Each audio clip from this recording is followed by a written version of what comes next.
Gatita, salí de ahí. Bueno, entonces les decía que se hacen autopsias en los soldados muertos en la guerra de Corea y se ven que ya habían depósitos de ateroma, pero que no eran significativos. No obstante, cuando hay factores de riesgo, estas arterias se van a enfermar. Entonces, esta placa va a seguir creciendo. Pero acá hay algo, antes de explicarle cómo se complica la placa de ateroma, hay una pregunta básica que les tengo que hacer, ¿ah? Y que explica precisamente eso. La pregunta es la siguiente: ¿por qué cuando ustedes sacan sangre a una persona y la dejan en la jeringa o la pueden pasar a un tubo de ensayo, donde quieran, esa sangre luego de un tiempo va a coagular? ¿Y qué significa que va a coagular? Y bueno, que se va a producir un aglomerado de plaquetas fundamentalmente, y que van a estar cubiertos por una malla de fibrina, ¿sí? Un aglomerado de plaquetas cubierto de una malla de fibrina. La pregunta es: ¿por qué la sangre fuera del organismo, fuera del sistema vascular, coagula? A ver, ¿alguien tiene una idea de esto? A ver, Pablo, o cualquiera, a ver. Uno puede pensar, bueno, coagula porque se enfría, entonces yo agarro, la pongo en una incubadora a 37 grados y va a coagular igual, ¿sí? ¿Por qué lo hace? Porque esto es fundamental para entender por qué se producen los infartos. A ver, Pablo o Lucas, ¿alguien me puede decir por qué? O tíreme en una teoría. Bueno, Nuevo proceso de hemostasia, profe. bueno, vamos a hablar de la hemostasia también. Ya que has mencionado la hemostasia, joven Pablo, ¿qué es la hemostasia? Bueno, la hemostasia es el proceso que pone en marcha in vivo el organismo para parar la hemorragia, ¿ah? Y ya vamos a ver que incluye factores vasculares, factores plaquetarios y factores plasmáticos. Pero ya vamos a ir a eso. Acá yo le estoy haciendo una pregunta: ¿por qué coagula? Bueno, evidentemente no lo tiene claro, se lo voy a explicar. Eh, la Para, coagulación, a para ver, evitar la hemorragia. bueno, eso es la hemostasia. Pero ¿por qué cuando vos sacás la sangre del cuerpo esta coagula? Y vos podés decirme, bueno, capaz que es porque no está en movimiento. Y yo la puedo poner en movimiento con una bomba de circulación extracorpórea y va a coagular lo mismo. La prueba está que las personas, cuando se las dializan, hay que anticoagularlas con heparina, porque si no la sangre coagula en el circuito y deja de circular, ¿ah? No es ni la temperatura ni la falta de circulación. Lo que ocurre... ¿y qué es la coagulación? Bueno, la Puede ser porque se queda coagulación es... quieta, profe. ¿Perdón? Puede ser porque se queda quieta, depositada en un sitio. No, no, es lo que acabo de explicar. Por más que circule por un circuito, igual va a tender a coagular. Puede ser un factor intravascular que eso pase, pero no es la principal causa. Bueno, les cuento. La coagulación implica la activación de una cascada, ¿no es cierto?, de factores que termina transformando el factor 1 en 1 activado, es decir, el fibrinógeno, que es una proteína soluble, la transforma en fibrina. A ver, ¿y por qué ocurre esto? Bueno, como un mecanismo de hemostasia, pero eso ocurre en forma fisiológica. Ahora, ¿por qué puede ocurrir en forma patológica producirse un coágulo, un trombo, cuando no debería? Bueno, acá viene la explicación. En el plasma hay factores, hay fosfolípidos de membrana que van a disparar la cascada intrínseca y ahí pueden haber sustancias foráneas que pueden disparar la cascada extrínseca. ¿Sí? O sea, hay factores dentro del plasma que favorecen o inician la cascada de la coagulación. Por eso cuando yo la sangre la saco, va a coagular por esos factores plasmáticos, simplemente. ¿Y por qué no lo hace cuando está dentro de los vasos? Porque estas células que ustedes tienen acá, estas células endoteliales, van a producir factores anticoagulantes. ¿Me entienden? Que van a contrarrestar o vencer a los factores procoagulantes del plasma. Entonces están en un equilibrio y no se activa la cascada de la coagulación. Es verdad lo que dijo Lucas en parte, que la sangre cuando se remansa, por más que esté en este equilibrio, puede tender a coagular. Ejemplo, cuando se produce una fibrilación auricular, las aurículas se agrandan, la sangre se remansa y allí puede producirse trombos. ¿De acuerdo? Bien, Profe, una consulta. decime. Para que la sangre se coagule, cuando usted hablaba del tema de la fibrina, es como que los junta o los agrupa los glóbulos rojos. Agrupa fundamentalmente plaquetas, pero dentro de esa malla también pueden haber glóbulos rojos. Yo ya le voy a explicar, pero quiero que me sigan este razonamiento. La sangre, cuando se pone en contacto con cualquier cosa que no sea el endotelio, va a perder ese equilibrio y se va a producir un trombo, ¿me entiende? Local, que implica la activación de esa cascada de la coagulación. Ahora, imagínense en que por motivo de que los factores de riesgo me estiran la arteria, me inflaman la capa elástica, ¿sí? Ahí la tienen ahí arriba. Esto favorece, o hay mucho colesterol en la sangre, favorece que esto se empiece a depositar acá. ¿Eh?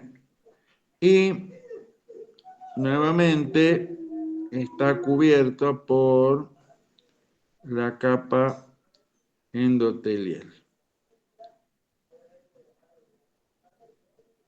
¿Sí?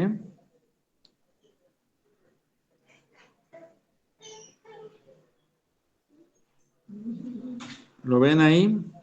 Entonces, esto puede representar una limitación al flujo. Eventualmente, si esto lleva más del 50%, este flujo que antes era laminar puede volverse turbulento. Y ahí puedo tener soplos. ¿Ven lo que dibujo o no? ¿O necesitan que vaya más cerca? ¿Se ve bien, profe? Perfecto. Bueno, entonces, si yo tengo una placa de ateroma en una carótida, yo coloco el estetoscopio en la carótida y la carótida va a soplar. Cada vez que pase la sangre, me va a producir un soplo. O sea, voy a ocultar los latidos cardíacos, pero va a haber un soplo ahí. Y yo puedo saber si es de la carótida o es de la válvula aórtica simplemente auscultando en la carótida y después auscultando en el foco aórtico, que ya les voy a explicar dónde está. Si en la carótida se siente más fuerte que en el foco aórtico, ese soplo viene de la carótida. Y si por el contrario se siente más fuerte en el corazón que en la carótida, viene del corazón, viene de la válvula aórtica. ¿Se entiende? Bueno, esto ya puede, si esto ocurre en una arteria coronaria, puede representar una limitación al flujo. Entonces la persona cuando, por ejemplo, suba escaleras o camine rápido, le va a doler el pecho. ¿Por qué?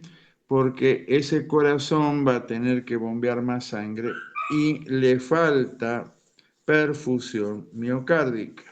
Entonces el músculo isquémico va a empezar a doler. Eso va a ser un cuadro de angina estable, digamos. Pero puede pasar de que se produzca un accidente de placa, es decir, que la placa se ulcere, se rompe el endotelio. ¿Y por qué? Y por efecto de la turbulencia. Entonces se rompe el endotelio y pueden pasar varias cosas. Una cosa que puede pasar es que en la zona donde se rompió el endotelio se va a formar un trombo, así grandote. ¿Ah? Entonces, ese trombo ahora me representa una mayor limitación. Entonces, a esa persona ahora le empieza a doler el pecho con menores esfuerzos. Va a la unidad coronaria, lo anticoagulan y le dan tiempo para que se forme un nuevo endotelio acá y que la placa se vuelva a estabilizar, pero ya la estenosis es mucho mayor. O puede pasar de que este trombo crezca y me oblitere toda la arteria, en cuyo caso tendré un infarto trombótico, ¿ah? Por el trombo. Pero también puede pasar de que cada vez que esta placa se ulcera, me mande porquería, pedacito del trombo, pedazos de fibrina y restos de colesterol.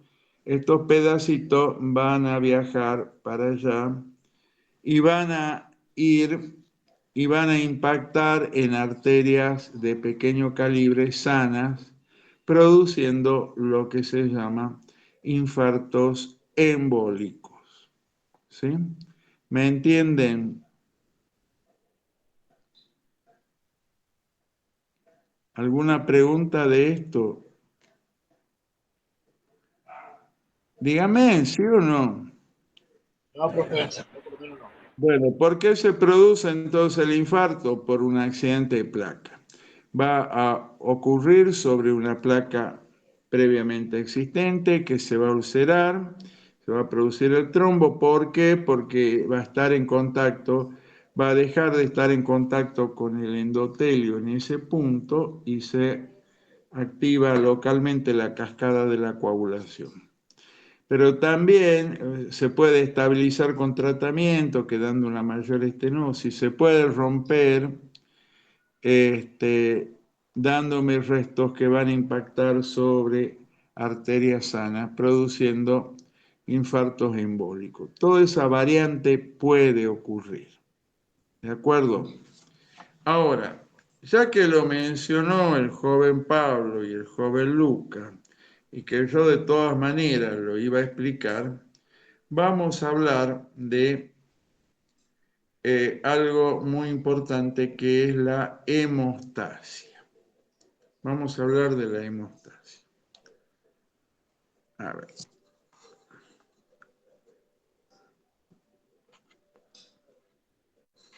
Bueno, ¿qué es la hemostasia?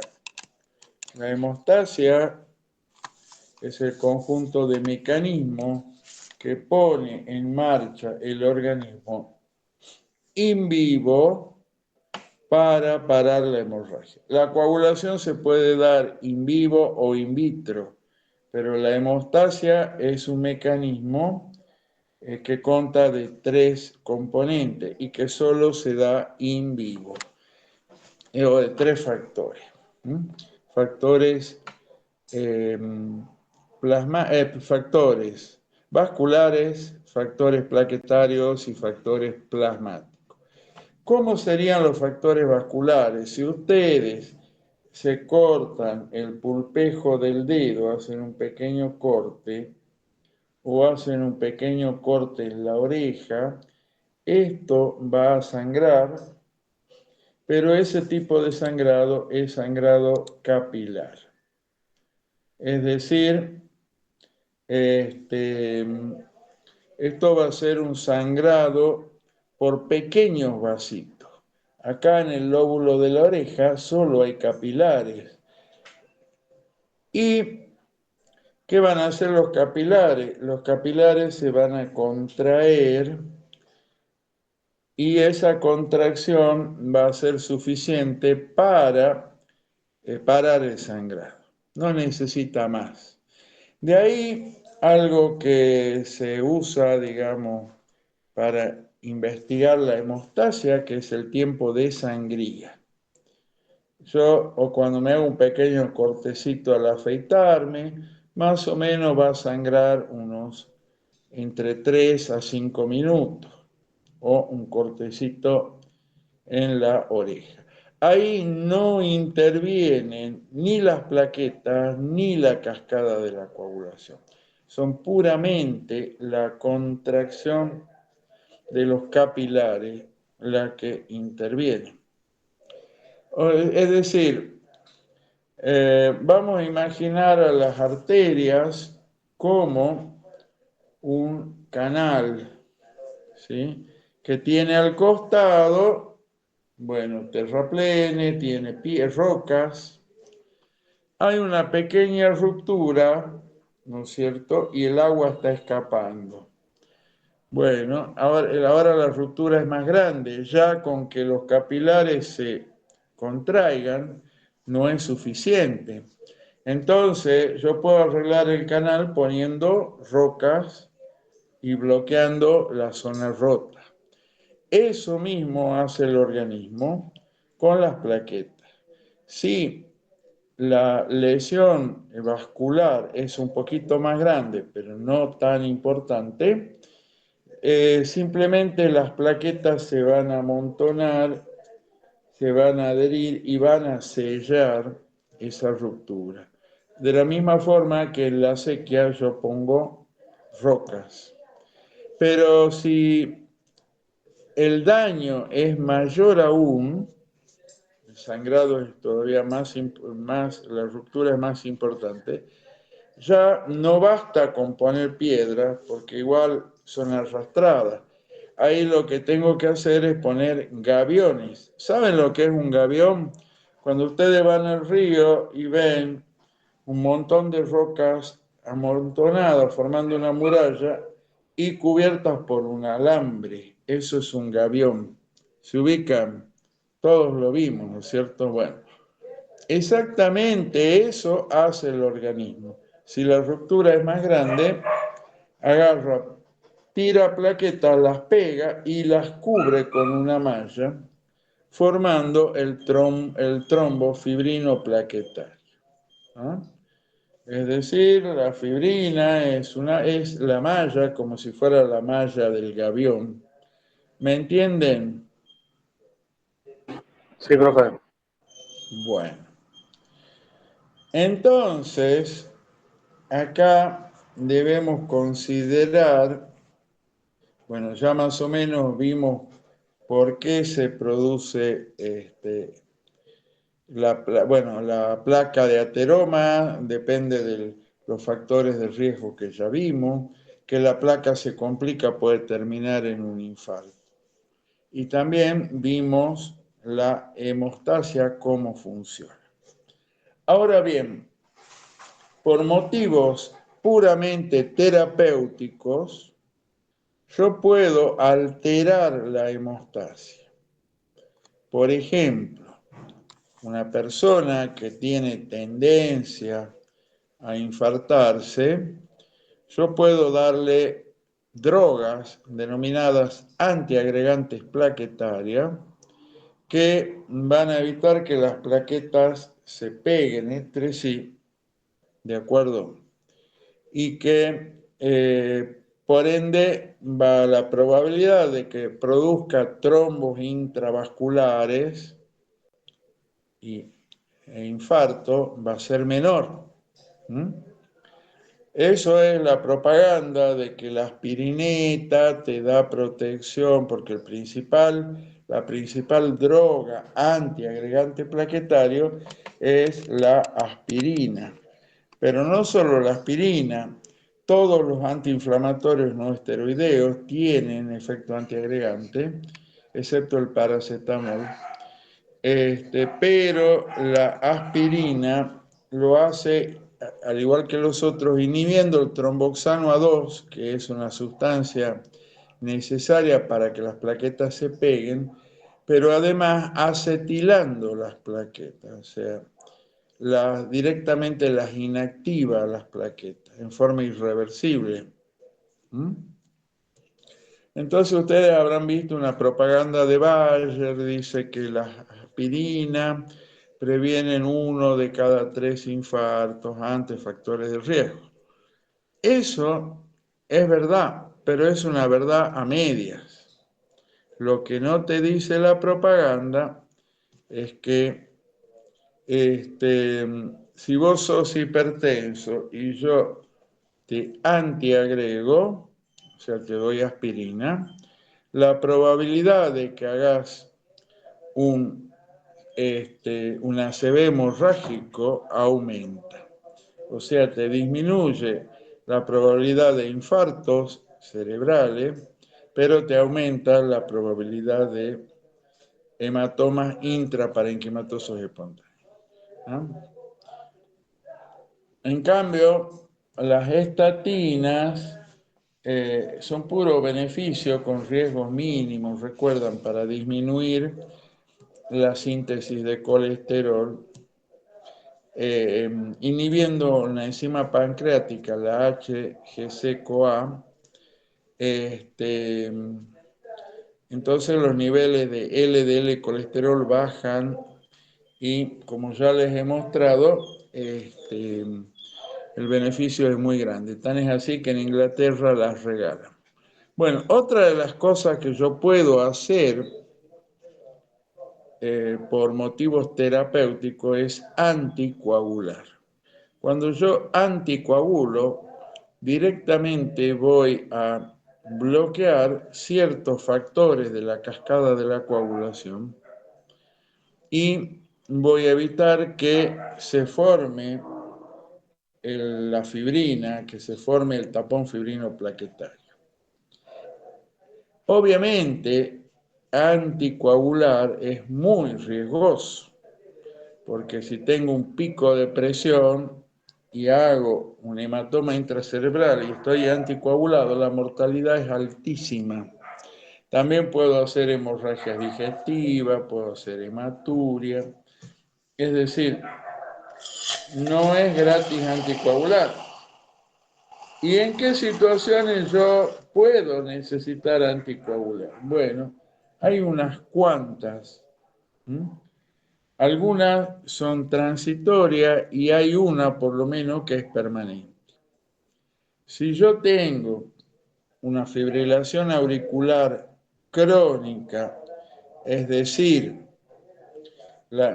ustedes saben que el corazón tiene 4 cavidades, 2 aurículas, 2 ventrículos. Primero se contrae la aurícula, luego el ventrículo. ¿Sí? Esto es una prebomba y una bomba de potencia. Ahora, hay situaciones en las cuales la aurícula entra en caos eléctrico y no se contrae en absoluto y bombardea al ventrículo y este se va a contraer en forma medio irregular, rápido. Esa situación se llama fibrilación auricular.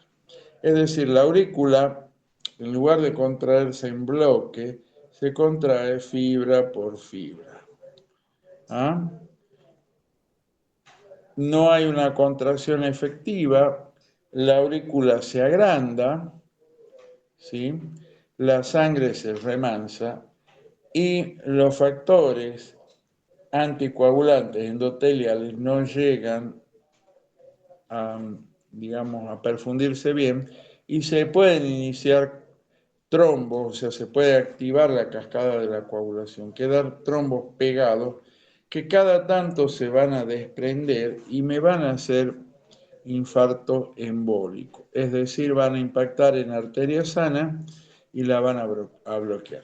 Lo más grave es los ACV cardioembólicos, ¿ah? O sea, el origen es el corazón y los émbolos eh, impactan en el cerebro. ¿Sí?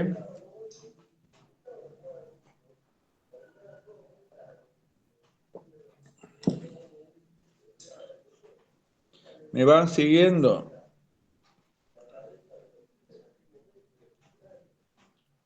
Bueno.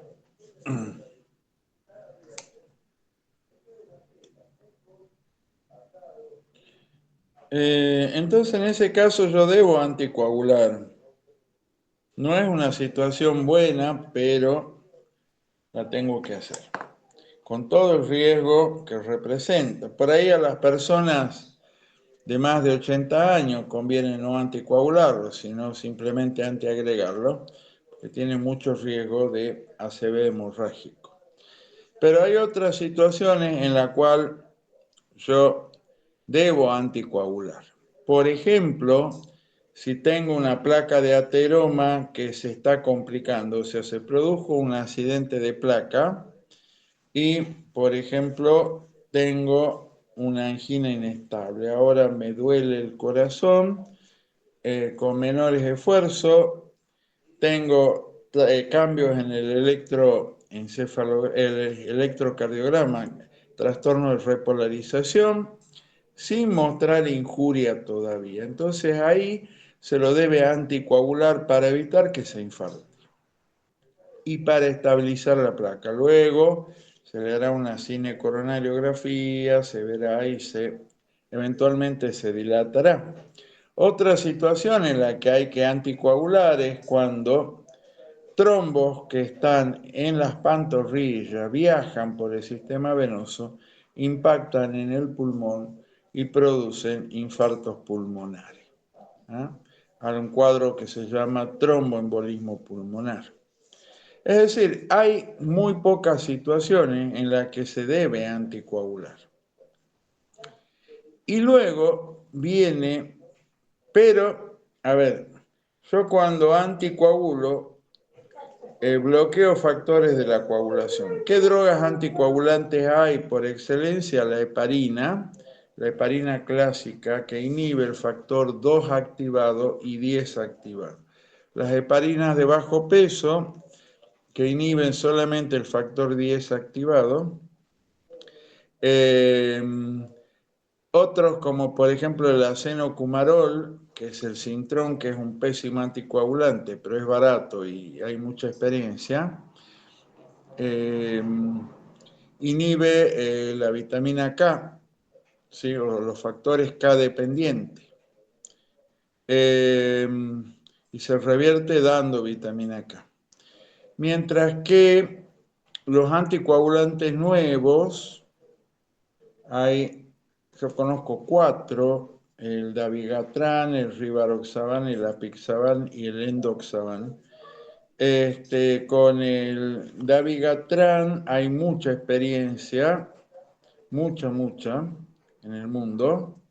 Hay muchos estudios que demuestran estos anticoagulantes inhiben el factor 10 activado y el dabigatran es un inhibidor directo de la trombina, que es otro factor. No se salen del rango, no hay que hacer control de laboratorio, porque muchas veces yo no necesito una anticoagulación completa, sino una anticoagulación parcial. ¿Sí? Es decir, aumentar los tiempos de coagulación, como por ejemplo pasa en la fibrilación auricular. No necesito anticoagular completamente. Bueno, los anticoagulantes nuevos son mejores, ya han probado, pero son más caros. Ahora, hay otra situación a considerar, que es qué pasa cuando el paciente ya se infartó y ese vaso se ocluyó. ¿Puedo hacer algo para abrirlo? Bueno, hasta el año 1983 no se podía hacer nada. En ese año, 1983, aparece en el mercado una droga que se llama, que todavía existe y todavía se usa, que se llamó streptokinasa. La streptokinasa, porque una vez que se forma el trombo fibrino plaquetario, es decir, el aglomerado de plaqueta, que pueden haber glóbulos rojos, englobado por la malla, eso es duro, y por más que yo lo anticoagule, no desarmo el trombo. ¿Puedo evitar que el trombo crezca? Sí, pero lo que ya está establecido, consolidado, no lo puedo desarmar. Entonces acá viene toda una historia fascinante, porque se sabía que el músculo cardíaco demoraba mucho tiempo en completar la necrosis, hasta 6 horas. Entonces, cuando aparece la streptokinasa, le empiezan a administrar y después con el tiempo se vio que el 50% abrían bien el vaso y no volvía a taparse. En un 30% más se abría y se volvía a bloquear después. En un 10% más se abría parcialmente y se bloqueaba después, y en el último 10% no respondía. Pero vos tenías por lo menos un 80 o 90% que iba a responder por lo menos en lo inmediato, de lo cual el 50, la mitad, iba a quedar bien, abierto el vaso. Entonces se empezó a dar streptokinasa y le cambió, pero total y completamente el pronóstico del infarto agudo de miocardio. Porque antes el corazón se infartaba y quedaba con enormes secuelas. Ese corazón era muchas veces insuficiente, quedaba con arritmias. Bueno, desde que aparece la streptokinasa y se puede abrir el vaso, las secuelas que quedan en el músculo luego de un infarto son mucho menores. Con el tiempo se desarrollaron técnicas mecánicas de apertura del vaso que se denominan angioplastía, que es abrir mecánicamente y colocar un stent que solo se distiende y presiona y evita la recidiva de la placa. ¿Me siguen hasta ahí? Y ustedes me dirán, ¿y por qué yo les hablo de esto? Porque más adelante dijeron, ¿y qué pasa en el cerebro? ¿Qué pasa cuando se produce un ACV isquémico, es decir, un infarto cerebral? ¿Tendrá sentido abrir el vaso? Bueno, a primera vista parecería que no. ¿Por qué? Me embola los perros. ¿Por qué parecería que no? Y bueno, porque el músculo cardíaco vivía hasta 6 horas infartado, sin perfusión, pero la neurona solo 3 minutos. Entonces decían, ¿qué sentido tiene que yo abra el vaso? Bueno, pero después se entendió un concepto muy importante que revolucionó todo. Se vio de que cuando se produce un infarto cerebral, hay una zona infartada, dura, donde las neuronas ya están muertas y yo no tengo nada que hacer acá. No tengo nada que hacer. Ningún tratamiento que yo haga me va a salvar este núcleo duro. Pero rodeando este núcleo duro existe una zona grande donde el tejido cerebral está amenazado. ¿Qué significa? Significa que esas neuronas no están muertas, pero tienen un flujo circulatorio bastante disminuido, y más disminuido mientras más cerca del núcleo estén. ¿Se entiende? Bien.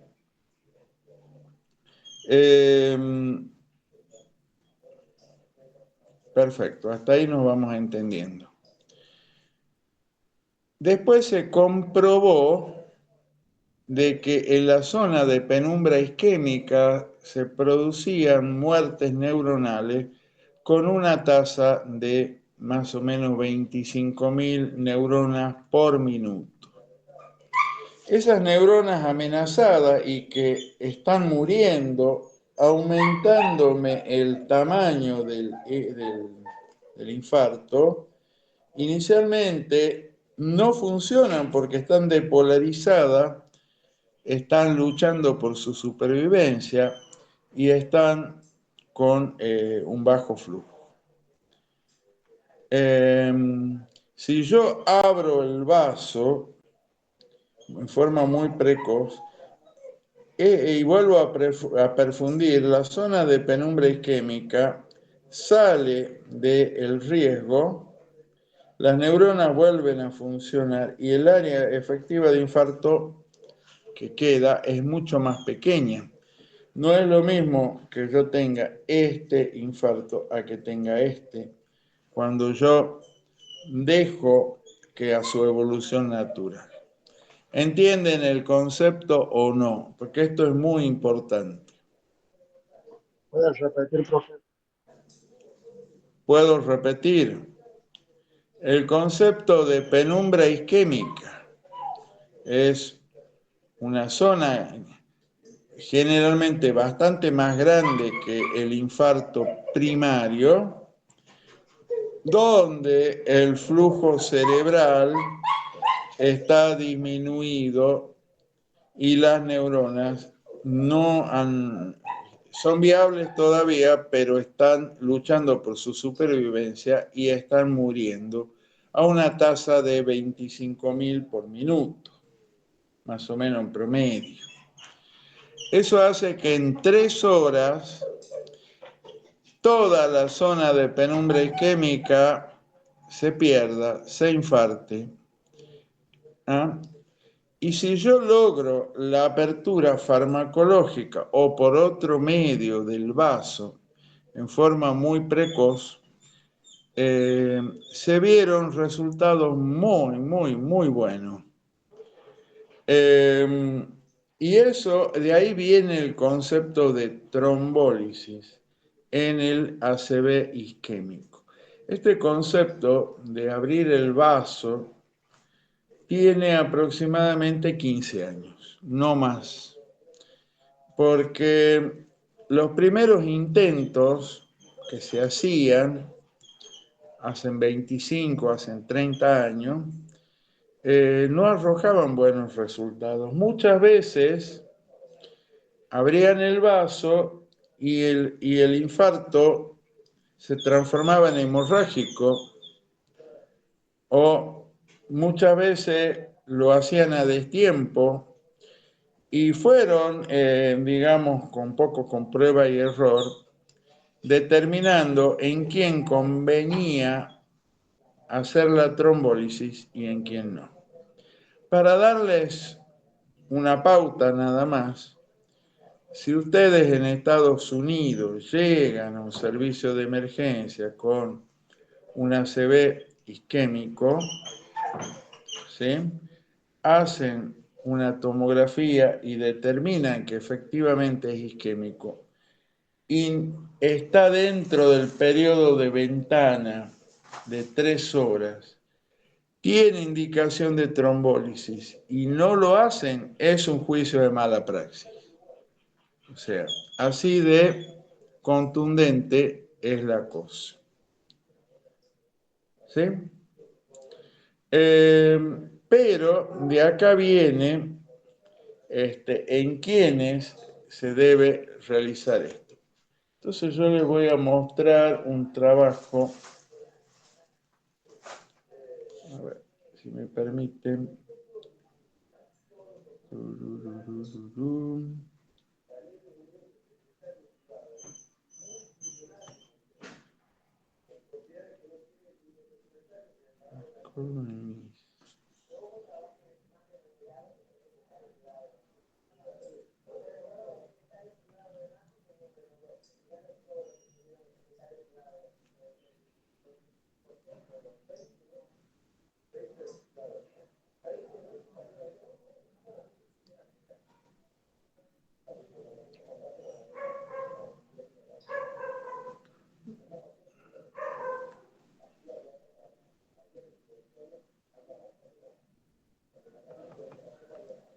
Espérenme un segundo, ¿no? Acá lo tengo. Bueno.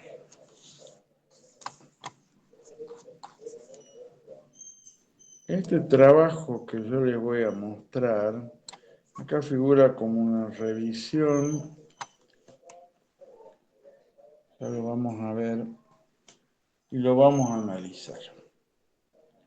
Del accidente cerebrovascular isquémico. A ver. No. A ver acá. Sí. Es que esto lo tengo que poner horizontal.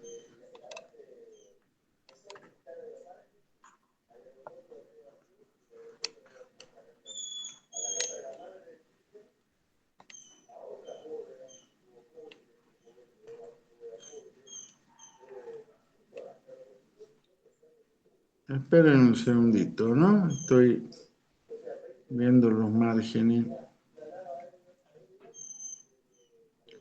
Bueno, creo que ahí está.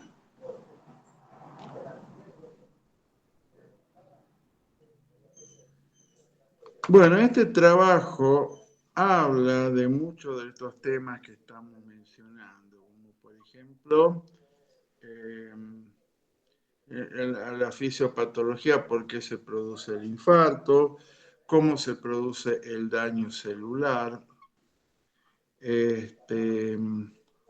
También me habla del concepto de trombólisis.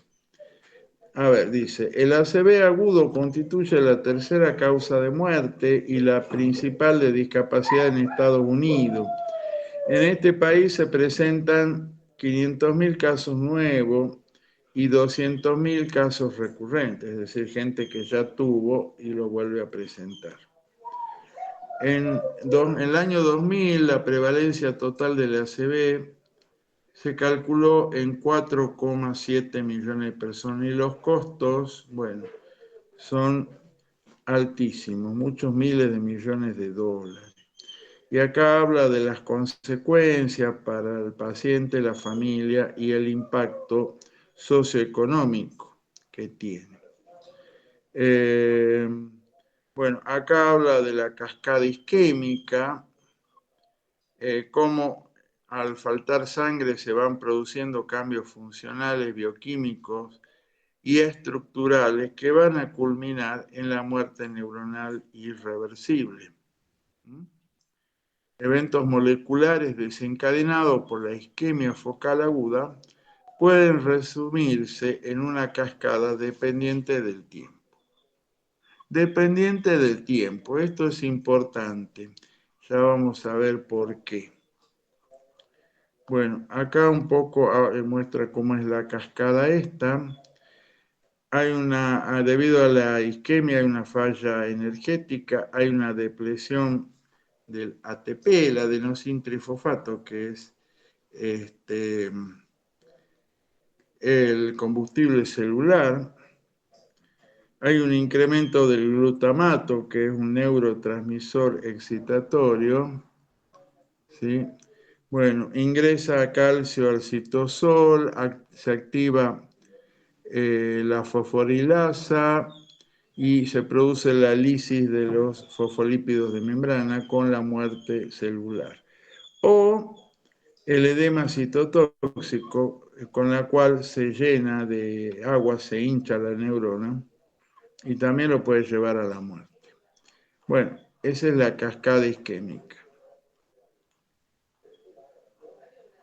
Bueno, vamos a obviar un poquito esto. Quiero que ir un poquito más al grano. Acá está. Penumbra isquémica. ¿Qué dice la penumbra isquémica? La penumbra isquémica se define como el área de tejido potencialmente viable con compromiso funcional que rodea el centro del infarto. La isquemia incluye áreas que se recuperan espontáneamente y áreas que progresan a cambios irreversibles, a menos que un tratamiento eficaz mejore rápidamente el flujo sanguíneo. Estas últimas van a ser las áreas de penumbra en sí. La progresión a infarto depende del grado de circulación colateral, la duración de la lesión, el metabolismo celular. ¿De acuerdo? Bueno, y yo les quiero hablar un poquito de la experiencia mundial en esto. Actualmente ya existen protocolos de a quienes se les debe realizar la trombólisis y a quienes no. Y también el tiempo transcurrido. Esto es una prueba más de que el accidente cerebrovascular es una emergencia médica, ¿ah? No una urgencia, una emergencia. Porque hay riesgo de vida, en este caso riesgo de cerebro, riesgo de que quedar con una mala calidad de vida, quedar muy dependiente, y por qué no evolucionar a la muerte encefálica, si el infarto es muy grande. Se vio de que si el paciente, o sea, primero y principal hay que demostrar que es isquémico. El 80% de los accidentes cerebrovasculares son isquémicos, el 20% son hemorrágicos. ¿De acuerdo? Si es isquémico, lo demuestro mediante una tomografía. La tomografía tiene 100% de sensibilidad para detectar sangre. Si la tomografía no ve imágenes hiperdensas características de la sangre, es porque no hay. ¿De acuerdo? Entonces yo hago una tomografía, me da normal, porque es isquémico y recién se ha producido, no aparece ninguna lesión, pero yo lo he diagnosticado clínicamente. ¿Ah? ¿Se acuerdan del FAST? Face, Arm, Speech, Time. ¿Ah? Recuérdelo siempre. Bueno, entonces se vio de que si ha pasado menos de una hora y yo realizo la apertura farmacológica del vaso, ¿ah? Con drogas, ya le voy a decir qué drogas, los resultados son muy, muy buenos. Disminuyen rápidamente los déficits. Es un paciente que va a quedar con mucho menos secuela, con mucho menos necesidad de rehabilitación. ¿Me entienden?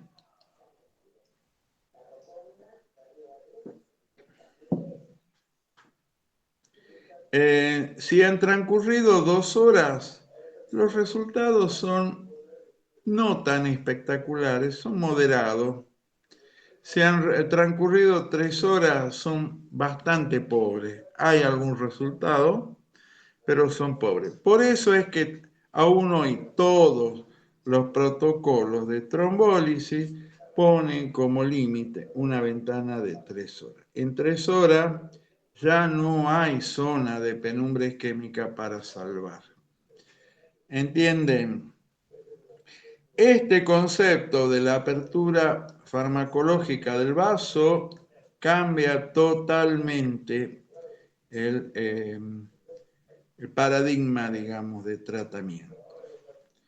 Pero yo debo elegir muy bien a los pacientes en quienes debo realizar la trombosis. Por empezar, el tiempo es fundamental. Si han pasado más de 3 horas, no se debe hacer nada. Mientras más precoz, mejor van a ser los resultados. También hay un montón de contraindicaciones, ¿ah?, que ya la vamos a repasar. Y también debo evaluar el déficit. Hay una escala que se denomina escala de Nice, que voy a pasar a mostrárselas a la escala de Nice. A ver si me...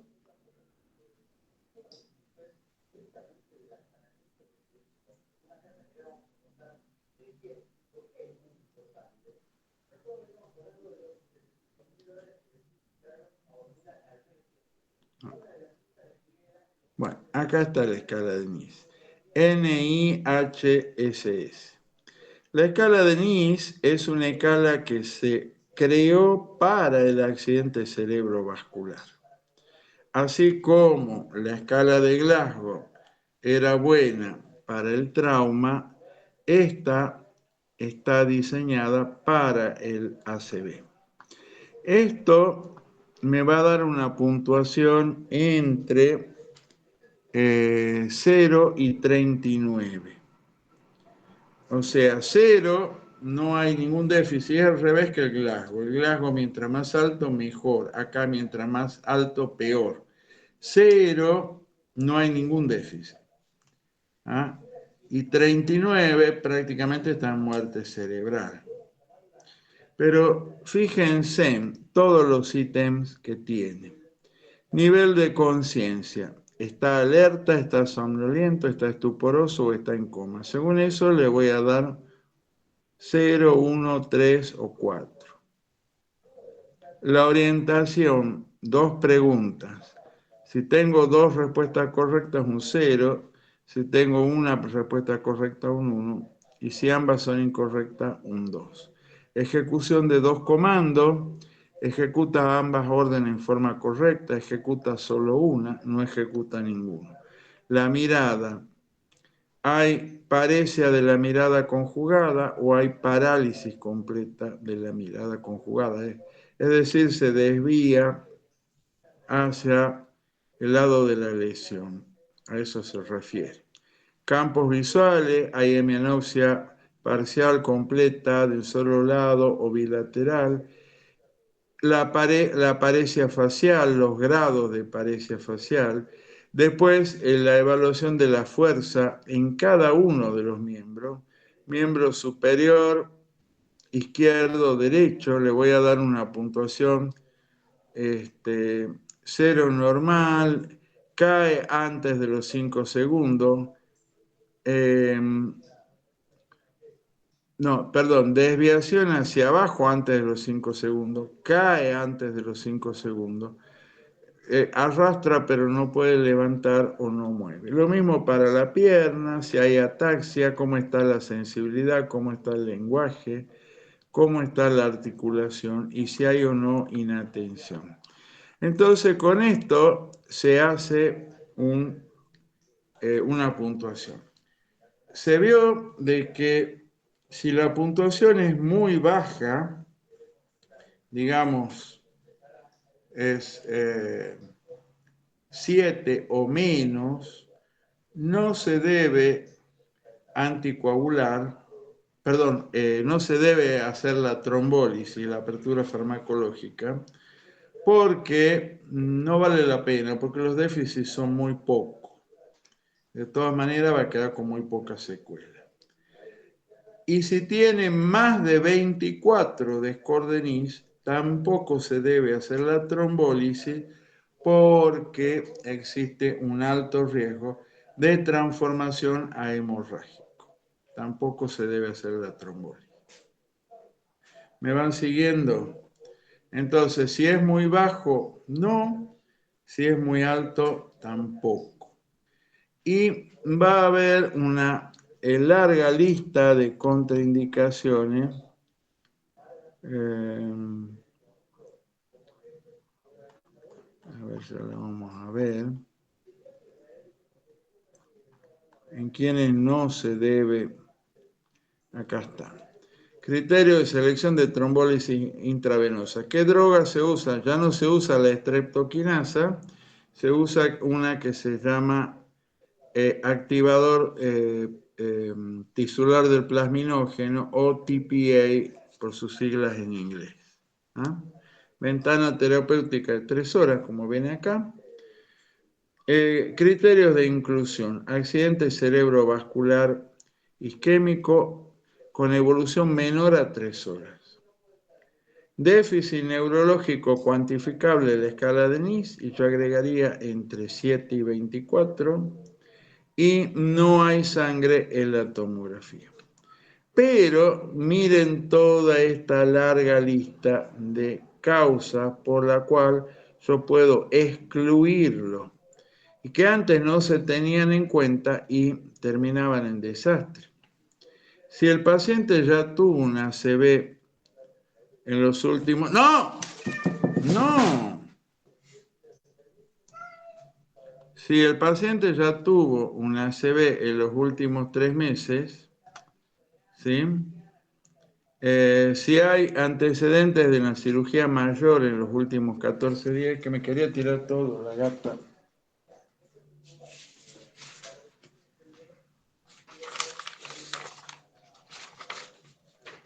Hemorragia gastrointestinal o del tracto urinario en los últimos 21 días.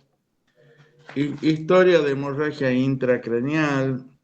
Punciones arteriales en sitios no compresibles en los últimos 7 días. Signo subjetivo de hemorragia subaracnoidea.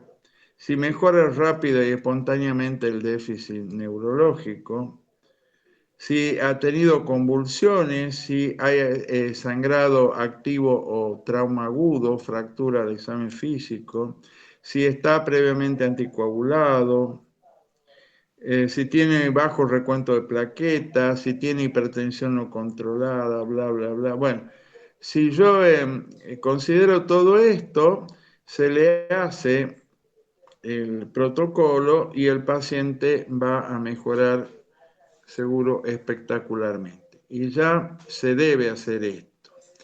De hecho, en el Hospital Padilla hay una sala de stroke para manejo neurointensivo agudo, donde están haciendo trombólisis. ¿Sí? Bueno. Después otra cosa que les quiero mostrar, la penumbra isquémica ya lo vimos, el edema cerebral. El edema cerebral puede ser de 2 tipos, puede ser vasogénico o citotóxico, o sea, cuando es citotóxico, las que están edematizadas a punto de reventar son las neuronas, y cuando es vasogénico es líquido en el intersticio nada más. Bueno, estos son signos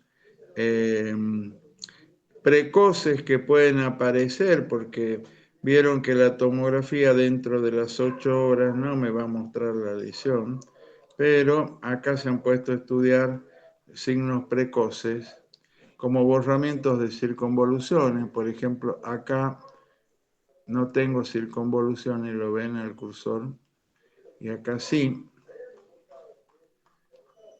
O acá les muestra los puntos que pueden estar alterados precozmente. Algunos ya los conocemos: cabeza de caudado, cuerpo ventricular, cápsula interna, claustro, el polo temporal, etcétera, etcétera.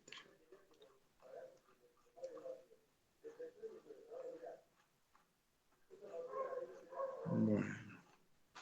Ahora lo que yo les voy a mostrar es algo muy interesante.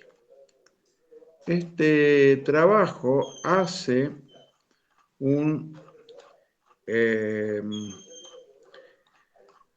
una síntesis de cuáles son los déficits sumarizados, los más importantes en el ACV.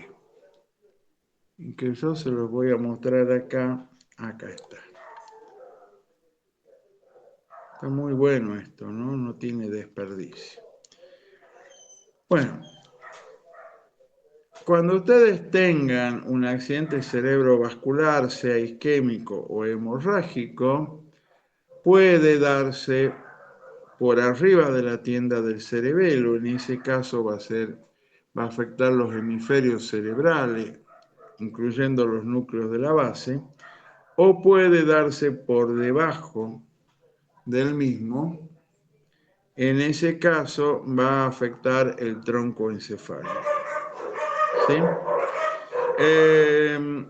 Los infartos supratentoriales, o sea, hemisferios cerebrales, en la mayoría de los casos me van a dar focos motores que cuando estén presentes van a ser siempre una hemiparesia facio-brachiocrural, es decir, la mitad contralateral del cuerpo va a estar parética, incluyendo la cara, miembro superior, miembro inferior. Si es con compromiso de la cerebral anterior, esto va a estar, va a ser, digamos, a predominio de miembro inferior, y si es con compromiso de la cerebral media, va a ser a predominio de miembro superior. En ambos casos, con compromiso de la cara. A ver, si la lesión está en el hemisferio izquierdo, ¿sí? Y me afecta a ramas de la cerebral anterior o cerebral media, lo que voy a tener, si es hemisferio izquierdo, es afasia. ¿Qué significa que tengo afasia? Significa que ese paciente no puede generar el discurso, entiende lo que se le dice, manda a querer hablar, pero no habla, no le salen las palabras, para ponerlo de algún modo. Porque tuve oportunidad de hablar con una paciente que tuvo una afasia motora y me contó precisamente eso. Hemiparesia derecha, o sea, la hemiparesia que yo les mencioné. Hemihipoestesia, también van a haber disminución de la sensibilidad, pero la disminución de la sensibilidad va a ser transitoria siempre, mientras que lo motor va a ser más permanente, más persistente. Falta de atención del lado derecho. Es el paciente, o lo que algunos llaman heminegligencia, cree que puede mover. Lo siente presente, lo tiene en su esquema corporal e insiste que lo puede mover. O sea, le cuesta reconocer el déficit. Algunos incluso quieren caminar y se caen. Hemianopsia homónima derecha, es decir, pérdida del lado derecho del campo o disminución temporal derecho nasal izquierdo. La mayoría, cuando yo le pregunté eso, me pusieron mal. Me pusieron que está en la cintilla óptica. Compromiso de la mirada conjugada hacia la derecha. No pueden mirar hacia la derecha, se les tiende a desviar la mirada hacia la izquierda. Miren qué simple que resulta, son unas pocas cosas para recordar. Si el que está afectado es el hemisferio derecho, pasa lo mismo, pero solo que no va a haber afasia. ¿De acuerdo? Pero si lo que está afectado es el tronco cerebral, acá las cosas van a ser mucho más complejas y van a ser tan complejas que yo se las voy a explicar, digamos, mañana en la clase. Incluso le tengo que hacer tal vez un pequeño esquema. ¿Ah? Pero lo que le puedo decir es que toda vez que ustedes tengan un déficit motor que no siga,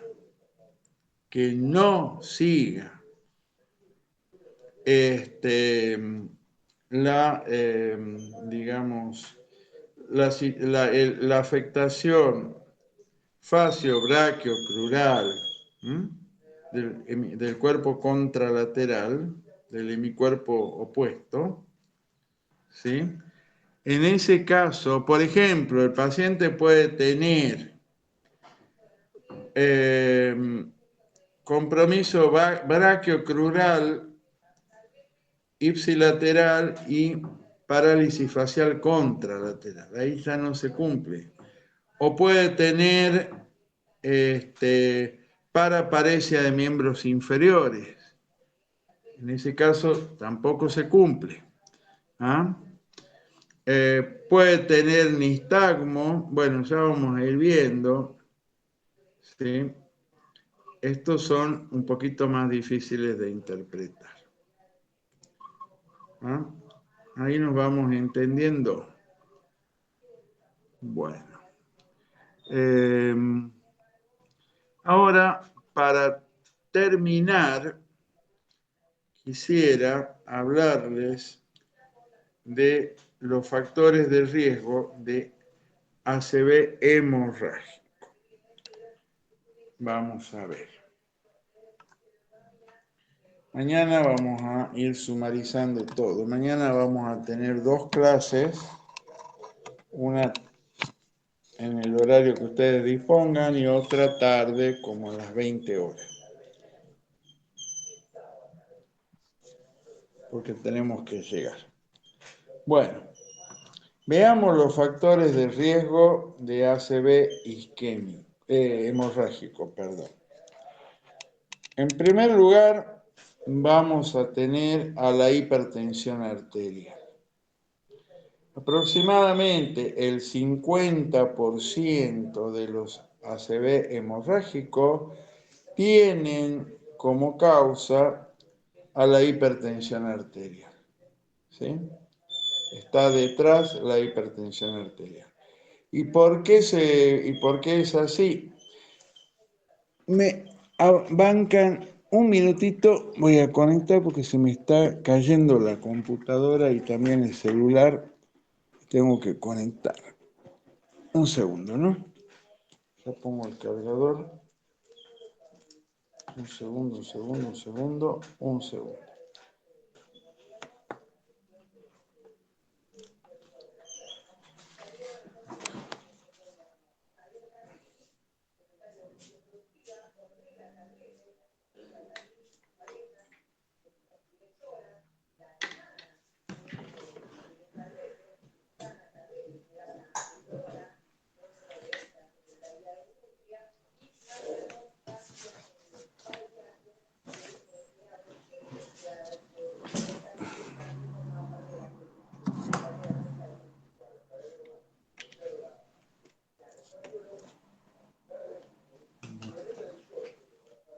Ahí está. Bueno, ¿por qué es la hipertensión arterial? La presión arterial aumentada, bueno, produce un aumento de la tensión parietal, una inflamación de la capa elástica. Eso favorece el depósito de colesterol en las placas. Pero también afecta de otra manera. Cuando la hipertensión sostenida me produce cambios degenerativos en las arterias de mediano calibre, no en las grandes, sino, por ejemplo, las arterias perforantes corticales. Resulta ser de que las arterias circulan primero entre las circunvoluciones y van tirando ramas perforantes corticales. Esas ramas perforantes corticales van a ser arterias de mediano calibre. ¿Y cómo impacta la hipertensión en ellas? Bueno, me va a producir un proceso llamado de degeneración hialina de la media, o también llamado lipohialinosis. Lipohialinosis o degeneración hialina de la media. Eso me va a terminar produciendo microaneurismas. Se llaman microaneurismas de Charcot-Bouchard, que al romperse me van a dar lugar a hematoma intracerebral, es decir, hematoma intraparenquimatoso espontáneo. Eso van a ser las colecciones redondeadas, forma de elipsoide, que vamos a ver que son muy frecuentes. Ahora, por cómo se relaciona la presión con la tensión parietal, eso se las voy a explicar en la mañana, cuando les enseñe la ley de Laplace. Y es muy linda la ley porque te muestra cómo se forman y cómo se rompen los aneurismas y por qué se rompen los aneurismas. ¿Ah? Los aneurismas son dilataciones, como tener el pupo en una cámara de una bicicleta, que cuando lo inflan crece más y se revienta. Eso mismo puede pasar en la arteria, y puede romperse. De hecho, la hipertensión arterial puede romper o los microaneurismas de Charcot-Bouchard que se han formado, que no eran congénitos, como así también aneurismas congénitos, y muchas veces me van a dar lugar a hemorragia subaracnoidea, lo cual puede ser un cuadro muy grave, con alta mortalidad, que ya lo vamos a ver. ¿De acuerdo? ¿Me están entendiendo hasta ahí? Sí, profe. Bien. El otro factor a tener en cuenta, bueno, entonces la hipertensión arterial. Segundo, bueno, la presencia de aneurismas o malformaciones congénitas va a ser un factor muy importante. Los tumores cerebrales van a tender a sangrar, muchas veces sin que haya hipertensión. Muchas veces vemos un hematoma y ese hematoma está rodeando un tumor que ha sangrado. ¿Sí? La anticoagulación, como yo les dije, yo debo anticoagular por algún motivo o antiagregar, aumento mucho el riesgo de accidente cerebrovascular hemorrágico. Las alteraciones de la coagulación,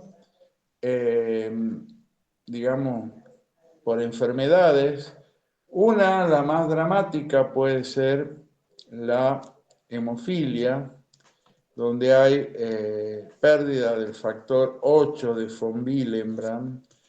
Entonces, si hay una lesión mayor de un vaso, van a sangrar, se van a desangrar porque no van a formar el tapón fibrino plaquetario.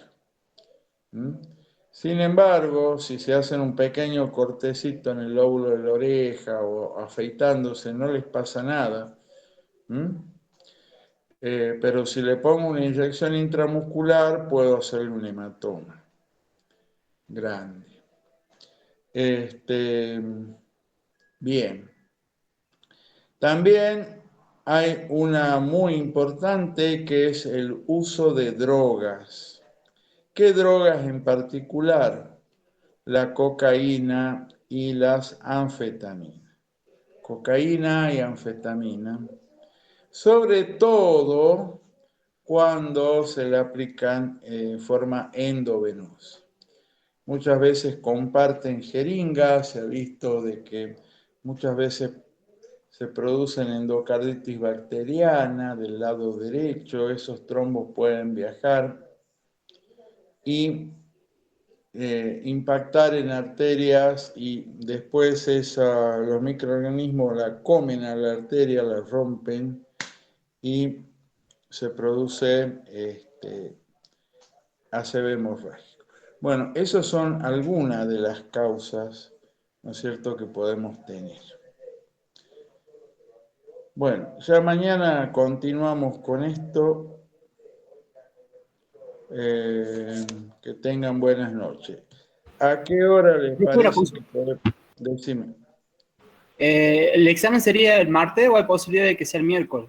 Imposible, yo el jueves tengo que pasar las regularidades. Entonces inamovible el martes, así yo ya pido permiso. El martes a